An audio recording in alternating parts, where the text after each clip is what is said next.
Hi అండి, hello అండి. మా ఇల్లు పని అయితే నడుస్తుందని చెప్పిన కదా. నేనైతే వీడియోలు తీస్తలేను ఎక్కువ. చూడండి, మాకైతే గిలాబ్ అయితే అవుతుంది. ఫస్ట్ ఫ్లోర్లో కిందనైతే ఒకటి పెట్టిన చిన్న వీడియో. ఫస్ట్ ఫ్లోర్లో అయితే గిలాబ్ అవుతుంది.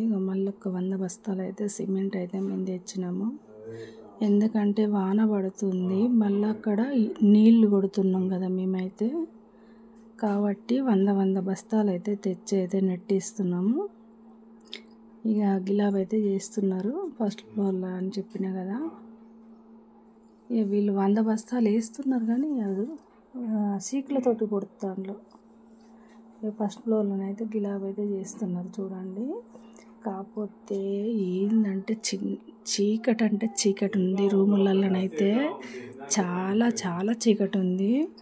అందు గురించి అయితే లైట్లు పెట్టుకున్నారు. 2 లైట్లు పెట్టుకొని అయితే చేస్తున్నారు వీళ్ళు. ఆ లైట్లు పెట్టిళ్ళు కానీ అంత గబ్బు చీకటి ఉన్నది. కానీ కొంచెం పని అయితే నీట్గా అనిపిస్తలేదు. ఆ చీకట్లోనైతే నాకైతే నచ్చతలేదు అసలు పని అయితే. ఇక చూడండి, చేస్తాను పని అయితే చేస్తాను. 3-4 వస్తాను. మేస్త్రీలే 3 వస్తున్నారు.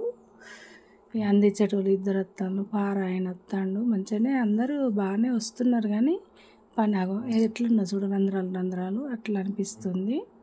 అంత నీట్గానైతే వస్తలేదు. మేమైతే అన్నం నీట్గా అంటే చీకటి ఉంది అయినా కూడా మీకు మళ్ళా చిన్న గిలాబ్ చేస్తాం కదా, సన్న గిలాబ్ చేసినప్పుడు మాత్రం నీట్గా అవపడుతుందని అయితే వాళ్ళు చెప్పిళ్ళు. కాకపోతే కింద చేసిళ్ళు నీట్గానే ఉంది. సన్న గిలాబ్ చేసినాక నీట్గా ఉంది. కాబట్టి వాళ్ళైతే మమ్మల్ని అట్లా అన్నారు. కొంచెం నీట్గా రాని ఇండ్లని అయితే మేము చెప్పినాము. ఇక్కడనైతే కరెంటు బాక్స్ కాడనైతే కాస్త ఇబ్బంది పడుతున్నారు వాళ్ళు. కరెంటు బాక్స్ కాడ అస్సలు నిలబడతలేదు మాలు. అందు గురించి చాలా లేట్ అవుతుంది కరెంట్ బాక్స్ కాడ. ఇటు ఒక్క ఆయన చేస్తాడు కరెంట్ బాక్స్ కాడ, అటు ఒక్క ఆయన చేస్తాడు. కాకపోతే అది అస్సలు కరెంట్ బాక్స్ నిలబడతలేదు దాని మీద. ఇట్లా చేస్తాంటేనైతే ఎంత చీకటి ఉన్నా అంత చీకటి ఉన్నది. అయినా కూడా చేస్తున్నారు.